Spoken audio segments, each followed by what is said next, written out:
Hey guys, welcome back to FSI DFS Major League Baseball coverage. I'll be covering the 7-game night slate on DK tonight starting at 6:10. McKinley412 did another video that you can find on our channel covering today's early slate that starts at 3:10 p.m. Lots of weather issues to look at, nothing super major, but it's very cold and snowy across the Midwest yesterday, and temperatures still remain low, and a little bit of precipitation out there. Cleveland and the White Sox could be wet, and the temperatures will be in the 30s there. In New York City, the wind's blowing out to right field, anywhere from 15 to 18 miles per hour, so that boosts left-handed hitting and right-handers that can pull. Cincinnati is fine, no concerns there. 44 is still a little bit cool. Pittsburgh and Detroit will be the second half of a doubleheader, so that will only be a 7-inning game. And their temperatures will be in the high 30s. It snowed a little bit yesterday, so it'll still be cool. Boston and Toronto, I think, is the worst spot. Looks like it'll start raining a little bit before and get heavier throughout the game. So I don't know if they get that one in. That's probably the riskiest spot. Mets and the Cubs, it looks like there's about an 80% chance of rain before the game, but it drops to about 30% once the game starts. So at that point, I think they'll probably be able to get the game in. It might be just a little bit of a delay, but if they get going, I don't think it's going to stop at any point. And in Kansas City, 44 degrees looks good there. Pitching, it's kind of blah today. Seavel is the highest priced pitcher for Cleveland. I don't think I really want to spend that much on him at 10-1. He's going up against a decent White Sox lineup, even though the temperatures are going to be cool and it favors hitting. I just don't like the matchup for him. So not saying he's a fade, but not too interested. I do like Molly on the other side. I believe Castillo yesterday for the Reds was with chalky SP2 at his price, but got beat up by this same Diamondback team. But I think Molly with his strikeout percentage will do much better. Holding them at bay.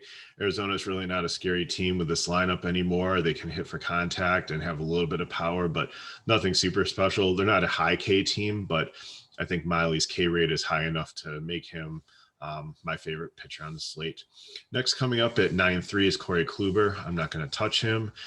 He seems rusty. Doesn't seem like he has any more. Hopefully he'll find it at some point, but just seems like even though the Yankees are my favorite team, they find these recycled pitchers every so often over the last couple of years, like Happ and Paxton, and they just don't work out.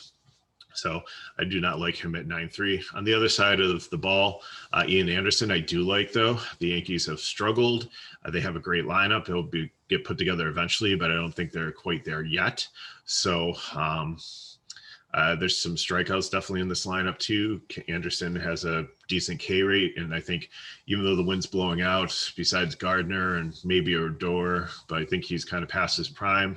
Tauchman, Ford, whoever's playing first base there. Jay Bruce retired. Voigt's still out injured. So that's the only lefty power that really scares me. So I think Anderson will do great. And if the Braves can get out to a decent lead there, you won't see the good part of the Yankees bullpen, and there'll be definitely the win upside because I think the Atlanta bats will get to Kluber. See who else. If you want to get a little bit cheeky or cute, I think you can go Mitch Keller. I know he's not a great pitcher. He doesn't have a great ERA to start the season, but Detroit has a very high K rate. It's the second half of a doubleheader, so you have the slight possibility that if he does do well, that they leave him out there and he gets the complete game. Also, depending on how the first game of the doubleheader went, this is the second one. So if that's close, they use up a lot of bullpen or have to, go through pitchers there if they have a problem, then, if Keller does okay. The other thing is maybe the Detroit lineup will be a little bit watered down with opportunities because not that Detroit has like aged veterans that they need to rest or a really deep bench like the Dodgers, or they can rotate so many guys in and out if they have a doubleheader. But I think maybe you'll see not an A-plus team or the complete A team here. There'll probably be some bench players that come in, which would maybe lead to some more outs and strikeouts for him. So not saying Keller's a much play, but I'm just saying he's intriguing, somebody to keep on your radar. Not playing any pitchers in the Boston and Toronto game. David Peterson, I really like against the Cubs. If that game, if they get the weather issues out of the way and they can play, again, it's going to be cool. Cubs have a high strikeout rate. We've targeted them a lot recently and done very well against them. And Peterson's decent to get some Ks. So like him at 7-1, it's a very good price. And I think a lot of people will be on Walker too at 7-2. Kansas City is a good offense. They're not great. They're average on most of the metrics from strikeouts and hits and power and everything. I think the lineup will get much better when their shortstop comes back into the lineup. But right now, who's out injured. But you have Merrifield up there, who's good, and Perez is good, and Santana. Benintendi is more of a contact hitter, but the bottom of the lineup just isn't great, and there's some Ks there. So Walker's not my favorite pitcher, but I think, there's a decent case to play him there too. So looking at hitters, Cincinnati's definitely my favorite spot against Merrill Kelly. They have a 4.9 total. Maybe Castellanos is back in the lineup. You think he's getting close to getting there. But if not, Winkler, Nate Quinn has started off the season really hot. He's projected to hit second. I like his, even at 5-1, left-hand righty matchup there. Suarez, Votto.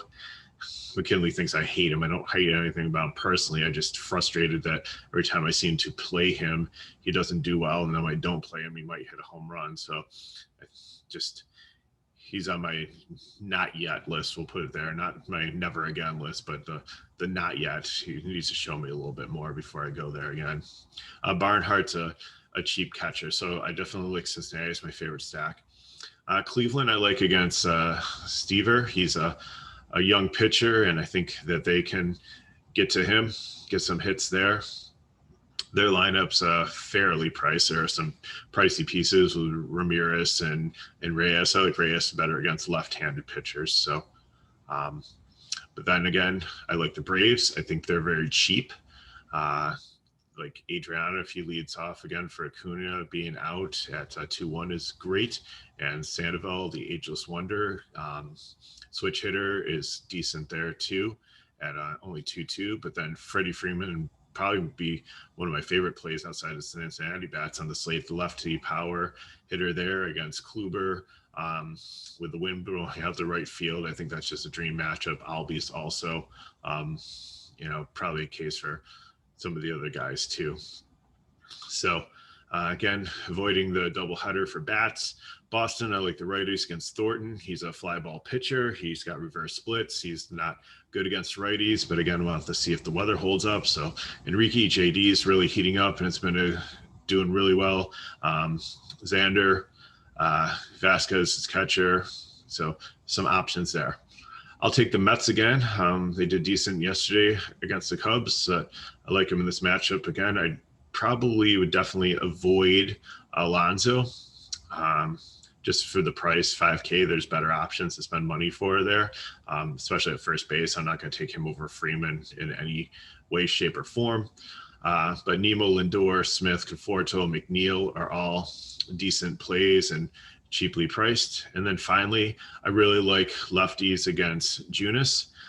So Meadows and Lowe are definitely decent players.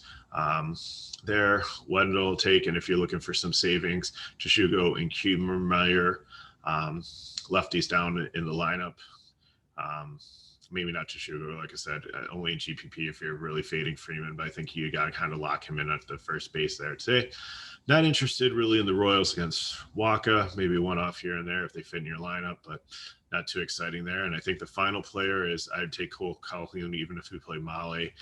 He's at 3K. He's lefty righty matchup. He's got some power there, and at 3K, even if he gives one home run against my pitcher, I'm okay with that. So thank you for watching. Remember, if you're looking for the early slate, check out McKinley 412's video. And thanks again for watching. So give us a like, give us some feedback in the comments. We'll try to get back to you on that. Sorry yesterday that the video sound didn't work. But glad we got things fixed for today. So I'm MegaRuler31. You can find me on Twitter, or you can check us out at fsidfs.com, and you can go there and you can check and subscribe to our Discord where there's tons of free stuff. And if you want any of our premium packages, we will help you with cores and lineup construction and all that stuff. So thanks again for watching. Recommend to a friend, subscribe to our channel, and we'll see you next time. Good luck today.